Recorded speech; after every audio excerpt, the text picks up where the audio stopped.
Hi everyone. Now, as the title of this video would suggest, I have quite a few problems in my life, but you don't need to know about them. I think this is the key thing. What you do need to know is that gambling is no longer one of them. Now, why am I telling you this?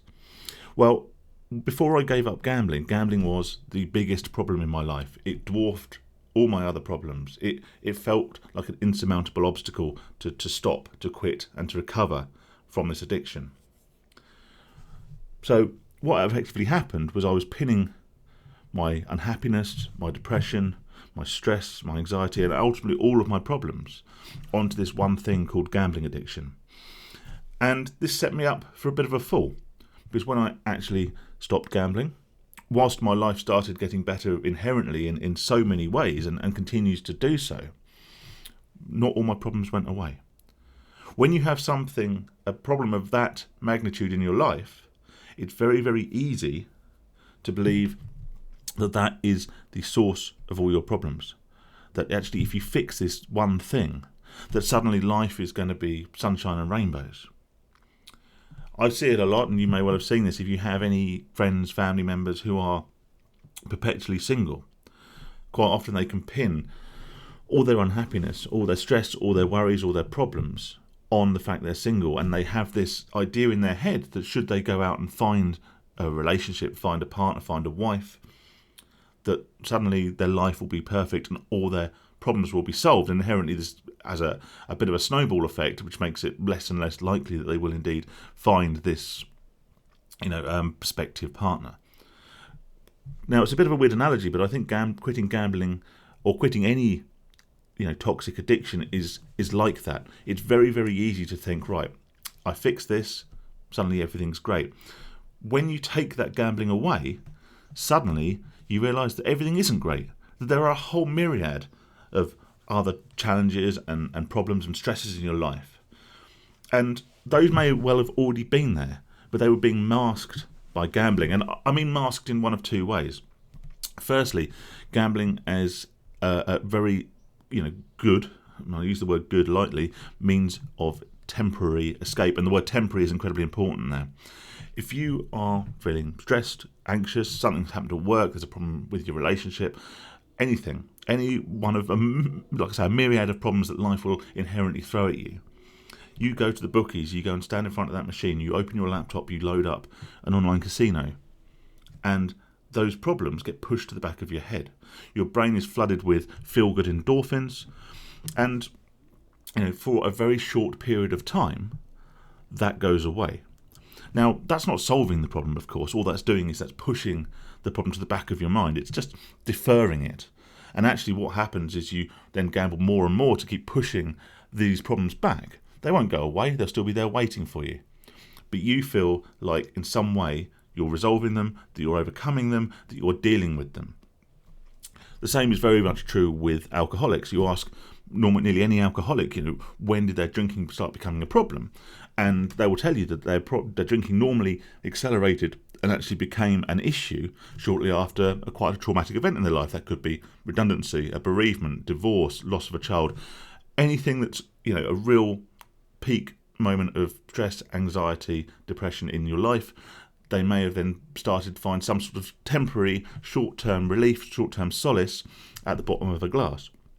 And this then accelerates because every time that these problems, this ever increasing lump of problems starts coming back to them, they push it further and further away with alcohol. And we have a tendency to do that with gambling. The other way also is that gambling will then eventually eclipse your other problems. Because you're using this addiction, this relief, this escapism, this dopamine here, these endorphins, all of this stuff that pushes these problems away, because you're using this more and more to self-medicate in the same way as an alcoholic would. This then becomes the bigger problem in itself, because it causes obviously then stress in your relationships, stress with your friendships, financial problems, other psychological problems, all these other issues that are caused directly by the gambling. So the gambling then becomes a bigger issue and hides all these other little problems you've got, in the shadows. They're still there, but now you've got this one big problem to deal with, and it basically creates a bit of an eclipse effect. And you think that if you get rid of this big ball, this big problem in your life, this gambling problem, and you fix this, then all the other stuff's gone because you can't see it anymore because it's just been dwarfed. You get rid of that gambling though, and all those other little problems are still there waiting for you. And everyone has problems. It doesn't matter whether you're a gambler or a non-gambler. It doesn't matter whether you're, young, old, black, white, male, female, or somewhere in between, whatever. Everyone has problems, and they're subjective. We all get very annoyed when we see someone rich and famous on the TV blathering on about their problems and their issues with depression and stuff. It all becomes a bit annoying because you think, well, you're rich, you've got everything. You shouldn't have problems. But everyone, regardless of status or anything, has problems.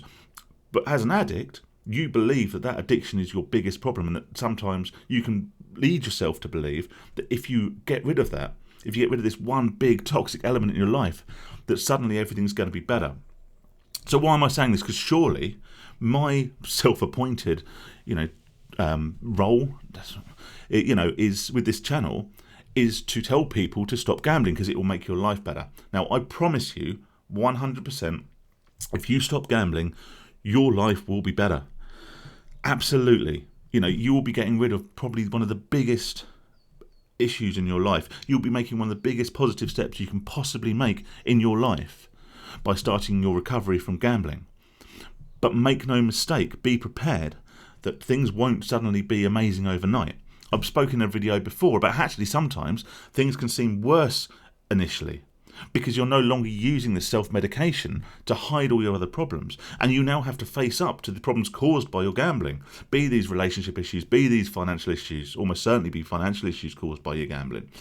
And you start getting a clear head, and you actually have to look at these problems in broad daylight, so to speak, and actually start to address them. But it's only then that you can actually start to address them. You're not just pushing them back and effectively making them bigger, but hiding them, by gambling. You have to look at them head on. And that's why in the first stages of recovery, these are often the hardest stages because, you still got the underlying problems. You've still got all the issues you've caused yourself. But the problem is you can see them more clearly now, and haven't got that escapism.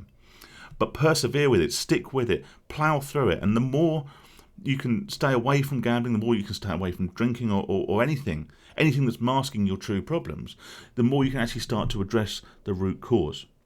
Now, of course, you're never going to be without problems. Everyone in their life has problems, and other things will come along. But if you're not gambling, if you're not using it to escape, if you're not creating additional problems on top of problems, then you'll be much, much better equipped to deal with the challenges, with the stresses, and with the problems that life will throw at you. And I've learned this. I have quite a stressful job at times. At the moment, it's very, very busy. I have a teenage stepdaughter who lives at home, which, of course, I'm sure you can appreciate, adds to has its own underlying issues. They're teenagers aren't always the easiest to live with. I'm married, and marriage takes constant work. I have other problems in my life, but now because I'm not ignoring them, because I'm not pushing them away, because I've not got that massive problem of gambling to deal with, I am better equipped to deal with the problems in life. So if you're contemplating quitting gambling, I will honestly, hand on heart, say it will make your life better. It will improve things for you, but in the long term. In the short term, it may feel like life is that little bit harder because you don't have that escapism. But remember, any escapism that gambling affords you, any of those endorphins that flood into your brain and make you feel great while you're pushing that start button, they will go away almost the second you stop. And that pile of problems will just be getting bigger and bigger. So, as I've always said, the best time to stop gambling was the day you started gambling. The second best time to stop gambling is today. There is no better time than now. Okay. One thing you might notice in this video is I haven't mentioned the fact that I recently went through 1,000 subscribers. Now, I mentioned in my video before that I don't know, I didn't really want to do like a 1,000 subscriber special because it doesn't feel like that. Yes, it's brilliant, and I really appreciate people following me. I think it's great that we're sort of growing as a community, and we can actually help each other out. It's great to see people helping each other out in the comments and what have you with my videos, and particularly as now, with everything being quite the way it is, I haven't managed to reply to as many comments as I'd certainly like to. But obviously people are coming to my channel for help and advice, and because they are concerned about their gambling and they do think that it's becoming a problem in their life. So to celebrate a growing number of people that might be struggling seems a little bit kind of bittersweet. It doesn't seem like the right thing to do, but it doesn't mean that I don't appreciate you guys that are following the channel, that are subscribing, that are watching the videos, that are leaving comments. It is very much appreciated.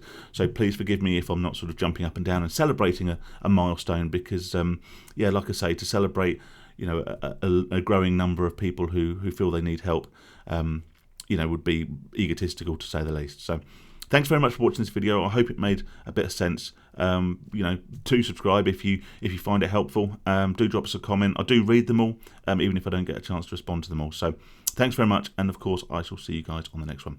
All the best.